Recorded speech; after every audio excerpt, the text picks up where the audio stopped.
Hello and welcome back to The Wealth of Nations. Today we're looking at Chapter 10 of Wages and Profits in Different Employments of Labour and Stock. Adam Smith looks in Chapter 10 at why some people, employees and investors, earn more money than others who do the same amount of work or invest the same amount of capital. He splits the chapter into two types of inequalities, those arising from the circumstances of the work itself and those from the policies of governments which interfere in the market. He gives 5 circumstances in the nature of employments which lead to inequalities.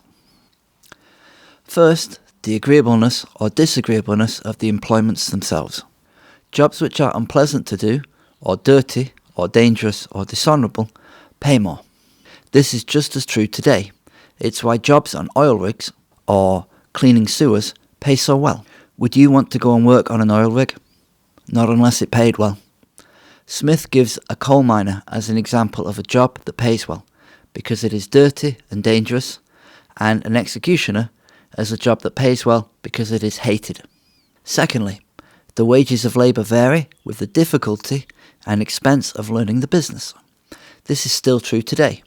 It takes a long time to learn to be a doctor or a lawyer, and people would not spend so many years training if it was not worth doing. A job which requires minimal training to learn will pay little because the worker can always be replaced.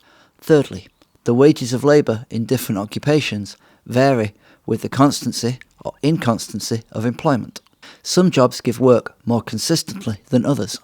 Those jobs where work is not always available need to pay enough to cover the times when work is not available. I have experienced this myself. Many years ago, when I first qualified as a teacher, I worked as a substitute. The daily rate was excellent, but it had to pay a good daily rate, as there was no work available in the summer or during the other school holidays. Fourthly, the wages of labour vary according to the small or great trust which must be placed in the workman.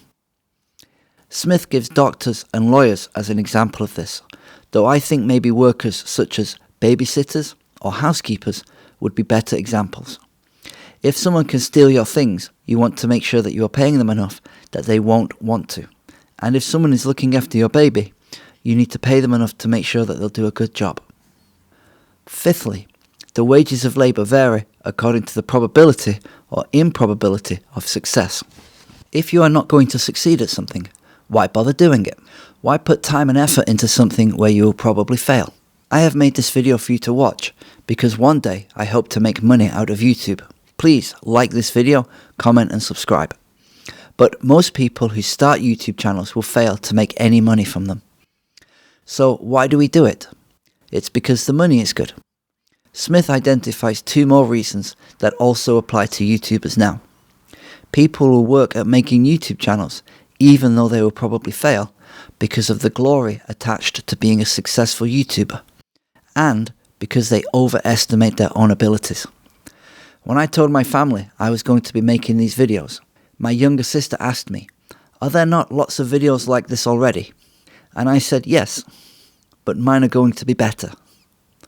Every man overestimates his chances of success and underestimates his chances of failure. Smith uses the example of a lottery. People know the odds are against them, yet people still play.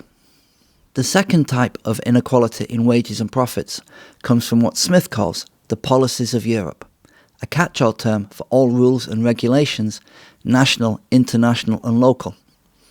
Adam Smith is not a fan of regulations. He believes that the market will find the true value of things and that regulations stand in the way of this. He gives the example of jobs which require a license or several years of apprenticeship. Other examples would include taxes and quotas, which protect domestic industries from cheap imports and keep prices artificially high, while laws preventing mass uncontrolled migration into a country keep wages artificially high. Smith thinks that in the long run, migration is a good thing. If businesses can move their factories to wherever they want, workers should be able to move too. Okay, join us next time when we will be looking at the rent of land.